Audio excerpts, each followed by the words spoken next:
At 3:17 in the afternoon, the courtroom was silent. The jury had been gone in less than 4 hours. Some people were still standing when they returned, convinced that meant something. Short deliberations, people assume, point of clarity. Confidence, certainty. John stood when the judge asked him to. His hands were shaking, but only slightly. He had learned by then how to hold himself still when fear pressed in from every side. The foreperson cleared their throat and read the verdict. Guilty. Before we go any further, take a moment to subscribe to Cold Case Secrets. These stories don't stay visible on their own. They disappear when people stop watching. Your support helps keep wrongful convictions in the light and helps make sure the truth doesn't stay buried. For a moment, nothing happened. No sound, no reaction, just the weight of a single word settling over the room. John did not scream. He did not cry. He did not turn to his family. He stared straight ahead, tried to understand how a room full of strangers had just decided the rest of his life. Within minutes, deputies were at his side. The judge thanked the jury for their service. People stood. Chairs scraped against the floor. Conversations began low and procedural, as if something ordinary had just occurred. But for John, time had stopped. By the end of the day, he was no longer a son who visited his parents on Sundays, no longer a brother who helped with homework, no longer a man with plans that reached beyond the next week. He was an inmate number, redacted, sentenced for a crime he did not commit, and the system that put him there believed its work was done. Before all of this, John's life was unremarkable in the way most lives are. He worked a steady job that paid just enough to get by. He lived in a small apartment not far from where he grew up. His routines were predictable. Work, home, family dinners, the occasional night out with friends. He was not someone who attracted attention. He didn't have money or influence. He wasn't connected to anyone powerful, which is why, when police first came asking questions, no one panicked. The city had been shaken by a violent crime, a brutal attack that left a victim dead and a community demanding answers. News coverage intensified. Politicians spoke. Law enforcement felt pressure, the kind that builds quickly and rarely fades. Investigators canvassed neighborhoods. They collected statements. They followed tips, some anonymous, some vague, some contradictory. One of those tips mentioned John. It was not a detailed accusation. It was not supported by physical proof. It was a name offered casually, without verification. But once that name entered the file, everything changed. The investigation narrowed. Other leads slowed. Alternative suspects were quietly deprioritized. This is where wrongful convictions often begin, not with bad intentions, but with focus that becomes fixation. Witnesses were interviewed again. Their statements shifted, subtly at first, then more clearly. Timelines were adjusted to fit a theory instead of the other way around. Evidence that didn't align was explained away. Evidence that appeared to fit was emphasized, even when it rested on shaky ground. By the time John was arrested, the case already felt complete to the people building it. To them, the work was confirmation, not discovery. At trial, the prosecution presented a story that felt coherent. They had a witness who claimed to have seen John near the scene. They had circumstantial evidence that suggested opportunity. They had confidence. What they didn't have was certainty. The witness testimony was inconsistent. Initial statements differed from what was said on the stand. Small details changed. Times shifted. Descriptions sharpened over repeated interviews. The jury never heard about those early contradictions. Physical evidence was introduced, but without proper context. Forensic results that were inconclusive were framed as suggestive. The absence of exclusion was treated as an implication. Biological material had been collected, but testing was limited. At the time, forensic science lacked the precision it has today, but it was still capable of ruling people out. That didn't happen. Instead, the jury was left with an impression. And impressions, when presented confidently, can feel like proof. The defense pushed back where it could, but it was working with incomplete information. Police reports had not been fully disclosed. Supplemental notes were missing. Leads that pointed away from John were never shared. By the time closing arguments were delivered, the case had been simplified into something digestible, a narrative with a beginning, a middle, and an end. The jury believed they were choosing between guilt and innocence. In reality, they were choosing between a story they were shown and truths they never saw. Prison is not what people imagine at first. It is not constant violence or chaos.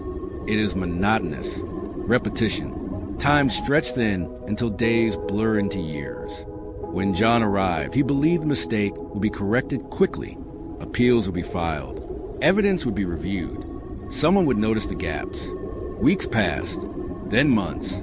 Letters from home became the markers of time. Birthdays, holidays, news of family illnesses delivered on line paper. Appeals were denied, not because courts found him guilty again, but because they refused to look. Procedural deadlines had passed. Arguments were deemed insufficiently new. Claims were dismissed without hearings. The system did not say, "You are guilty." It said, "We are finished." As years went by, hope became dangerous. Each denied appeal took something with it. Confidence, energy, faith. John watched other men break under the weight of time. Some grew angry. Some withdrew completely. Some convinced themselves they deserved to be there because it hurt less than believing otherwise. John chose something different. He documented everything. He kept records of conversations. He wrote down dates. He studied his own case the way law students study textbooks. If no one else was going to fight for him, he would prepare for the moment someone finally did. Outside the prison walls, that moment came quietly. A law clinic reviewing old convictions flagged inconsistencies in John's case. An innocence organization requested the full file. What they received was troubling. Missing reports, evidence logs that didn't match, references to interviews that were never disclosed. They found a supplemental police report describing a vehicle seen leaving the crime scene shortly after the attack. The vehicle did not belong to John. The description did not match anything he had access to. The jury had never heard about it. This alone would not guarantee freedom, but it changed the conversation. For the first time in years, someone was asking the right questions. The legal fight that followed was slow and exhausting. Motions were filed and denied. Requests for testing were delayed. Funding ran out and was pieced together again. John's family struggled financially. Savings disappeared. Property was sold. Relationships strained under the weight of a fight that seemed endless. Years passed. One of John's parents died before seeing his name cleared. That loss settled deep, heavier than the concrete walls around him. Then science caught up.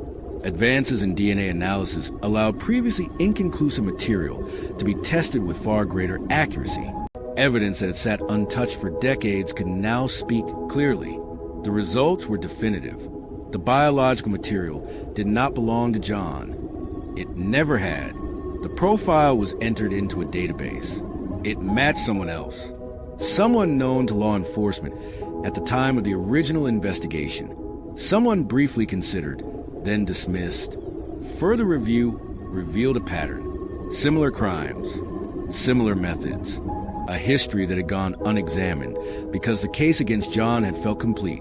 The truth had been there all along, waiting for the tools and the will to uncover it. When the findings were presented, the response was different this time. The prosecution did not defend the old verdict. They reviewed the evidence. They acknowledged the failure. And they moved to vacate the conviction. John returned to the same courtroom where his life had ended 20 years earlier. The judge spoke carefully, aware of the weight of every word. The conviction was vacated. The charges were dismissed. There was no applause, no celebration, just silence. John was let out, not in handcuffs this time, but as a free man.